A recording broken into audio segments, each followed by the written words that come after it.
Conversations, and this afternoon I'm joined by Toby and Bethany. So over to you guys. Do you want to start? Yeah, go on then. Hi, I'm Toby. I have been attending the Lantern Arts Centre since I was 6, starting in Children's Theatre Club, and then more recently have been directing a few studio productions and running workshops and that sort of thing.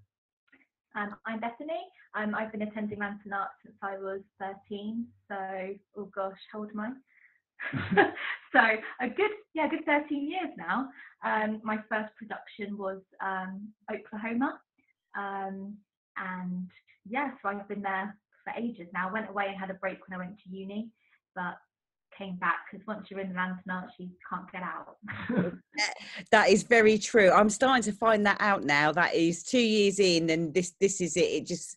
It's just your whole life, isn't it? It just drags you back every time you think, no, perhaps I won't do this one. You go, oh yeah, I'd really like to do this one. Even if it's not performing, you get roped into doing something else. Yeah. So. This is it. If like you say, if you're not performing, I mean, we did. I was with you guys for Things I Know to Be True, which was unfortunately the last one before lockdown. Really, we got nothing else in before, and no other productions in before then. And Bethany, you were doing costume, and Toby, you were directing. At the time, it didn't feel like it was going to be the last thing that we'd be doing, did it? No, because we were then meant to be, we were rehearsing every Monday and Thursday for Cabaret. Yep. And literally the Monday night rehearsal, and then Amy's had to send a text out to say we can't go ahead with it. Yeah. It was gutting because it was coming together.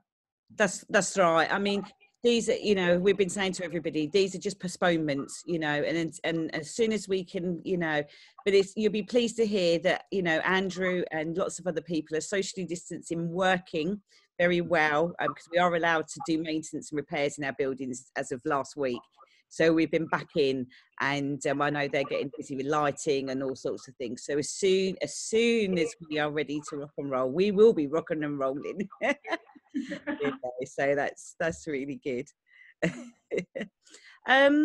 So you've have you both been working from home as well during this time? Because I know you've both got full-time jobs as well as the lack jobs. Yeah, so I work in a secondary school as a lead cover supervisor, and so I think we've not been closed. We're still open for the key worker and vulnerable children. So my responsibility has sort of changed slightly in that before I was there to organise cover for teachers, but now there's no lessons to cover.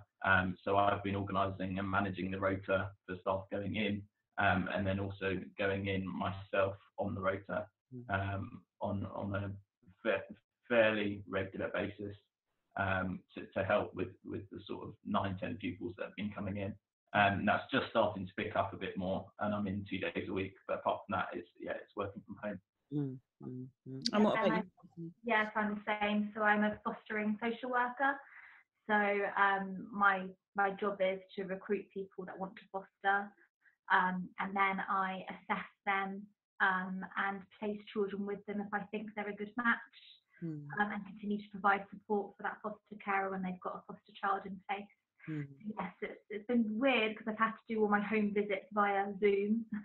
Haven't been able to go out and see any of my carers or anything, and it's a huge adjustment for them as well, because they're used to having someone come to their house and provide support, and now it's all online. Yeah, that can be quite isolating. I know I've got good friends who went through the adoption process and have actually adopted during lockdown, and of course all these things are still going on, aren't they? It's not these wonderful children need care, need foster care, and need adoptive parents, and that just can't just stop, can it? All this work still got to go on, but it is more difficult when you're trying to reassure people, isn't it? Pastorally is, because I would say pastorally, because it is a pastoral, both of you are in sort of pastoral roles of care of people, and it is really difficult over Zoom, isn't it? Because you can't pick up on body language, you can't offer the same reassurance perhaps you would if you were face to face in the same room. So, but there's also some other big news that obviously on camera you can't really see very well. Would you like to share your big news with us? Yeah, expecting our first baby in August. So we've got 9 weeks to go now. So it's gone so quickly. It only feels like yesterday we announced it, and now baby's nearly here. So yeah, a lockdown. But look at this. So hopefully, you know, I take it you've had to have rearrangements of birth plans and stuff like that. Have you sort of got one in case we are all without lockdown, or one if we are in lockdown, sort of thing?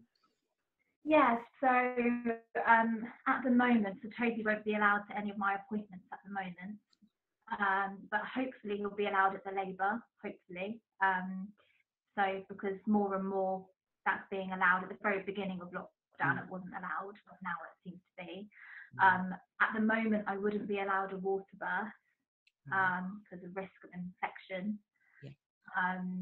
So I'm hoping that everything sort of clears up, because that's what I want.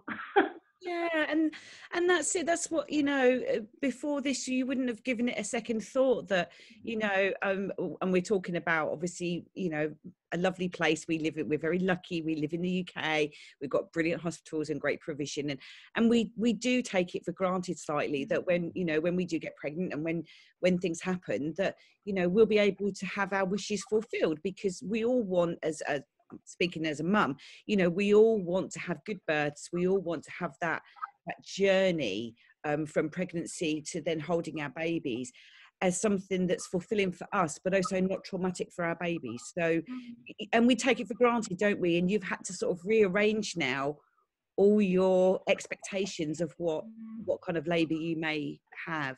Have you had any other sort of not difficulties, but, you know, has it been, what do you feel you've missed out on in lockdown, do you think, being expectant parents? I think you've missed being able to just share the experience with other people. I mean, you said the other day that it was just, you're not going to have a photo. There's not going to be a photo of Bethany anywhere pregnant unless it's of her own in lockdown. Yeah. So there's things that, again, we take for granted, but are just those nice things to have to look back on. Not being able to share it's been the biggest thing, I think. And like I know Toby's mum said it to me, and I texted my mum last night actually saying, I just wish you could feel baby kick. It really is the really little things. Like, obviously there's the bigger things like my baby shower's been cancelled and stuff, but in the grand scheme of things that doesn't matter. But it is literally like the little things, like we haven't been able to go out buggy shopping, or like choose a buggy or test them out, because, you know, it's a bit like choosing a car, isn't it? You want it to be safe. So we've just had to go on, you know, my experience of work and using buggies at work. But yes, it's been things like that, and not being able to go clothes shopping, and like all our antenatal classes are now via Zoom. Oh wow. So it's just you don't get that bonding experience, I guess, with other parents that you would get otherwise. Yeah. I think that is it, isn't it? It's those personal touches. It's being able to share your experience, and with grandparents, and like you say, and other expectant parents as well, because there is such this bonding that goes on, you know, when you're all in the room together, that just, you're all in this together. You know other people this is happening to, and because otherwise at home on your own, you end up going, is this normal? Should I feel like this? Without being able to go to your class and someone else goes, oh yes, it was all Braxton Hicks all last night, you know. But without that shared experience, it becomes very isolating, doesn't it? You know? So, well done to you two for coping so well. I mean, you know, no interest in lockdown names that have come up, you know. You're not gonna suddenly call him Boris, you know, him or her Boris, are you? Or It's very ridiculous at the beginning that we call the baby like Chirona Virose. You know, there's all these funny names going around, and but no. In some ways it's worked to my benefit, because I was so sick the first like 20 weeks, that actually the fact not having to get up and go to work, and I could take it easy at home, that has worked in my favour a little bit. Yes. I mean, I remember I was in an office job, and I worked literally right up until like a few weeks And then because Tom was early, I'd sort of thought, oh, I've got this whole month to sit around and, you know, no. No. So yeah, there is the benefits of being in lockdown.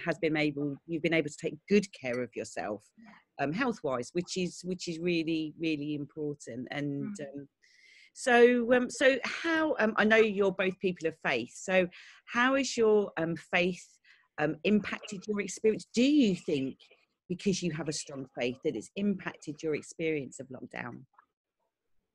I think it's gone in waves. Like it's been a bit like a roller coaster, really. I think when it was announced that we'd just be in it for the first 3 weeks, it was kind of like, yeah, we can do this. And then I think when it was extended another 3 weeks, it was kind of, why God are you doing this? I think I especially was very upset, and I couldn't quite understand if Jesus knows when this is all going to end, then why hasn't he ended it yet? Yeah. Basically is the question I ask every day. And we play such a vital part in our church family's life. Toby's a Sunday school leader. I'm in the worship team and do other bits and pieces. And that all of a sudden has come to a stop.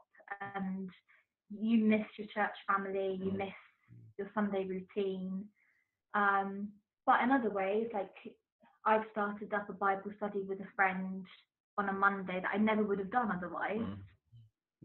And it's likewise with you, isn't it? Yeah, I think the biggest thing has, I mean, that our pastor, Bethley's dad, always says that the church isn't closed; it's still very much alive. We've had the connections, despite not being able to meet in person, the connections and the online services, and we've got a WhatsApp group with basically every single member of the fellowship in, which has been a real blessing, which has really, I think, helped. So on the Sunday morning, you're able to still sit down and watch church. Yeah, it's been really important, hasn't it? To keep up with our church family, to, you know, we're the same at the Lantern. It has been, you know, we've found new ways of doing stuff that, you know, and it's been surprisingly fruitful. I think that's Bible study attendance, you know, on Zoom has never been so high. Exactly. Because no one's got to go out and they can all have a cup of tea. You know, so it's so that they're the surprising things that have come out of it, haven't they? I think of and yeah, I think it is difficult, isn't it? We live with a God of mystery. We live with a God that doesn't work on human time and, you know, our plans at all. And it can be really frustrating. I've been reading recently a lot of the laments of both Exodus and, you know, and of the exile, and thinking, yeah, you know, you can really feel it with them, can't you? The beginning of Lamentations, you know, this city was once bustling and now it's a ghost town, you know, and that's like, wow, that's like, it could be written now, you know. And yeah, we've been going through the Psalms, and we're just going to see how far we get, basically. Before lockdown, but it's really interesting, you know, that the cries that David cried in those Psalms could so easily be related to what we're all thinking now. Like, I think at the very beginning of lockdown, quite a few people weren't sleeping, because it's just that constant, what is going on in the world, your brain is adapting to a new normal.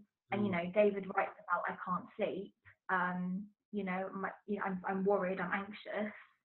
And it's been that really fine balance of questioning what's God doing, because I think that's, in some ways, I think that's quite a healthy reaction to have.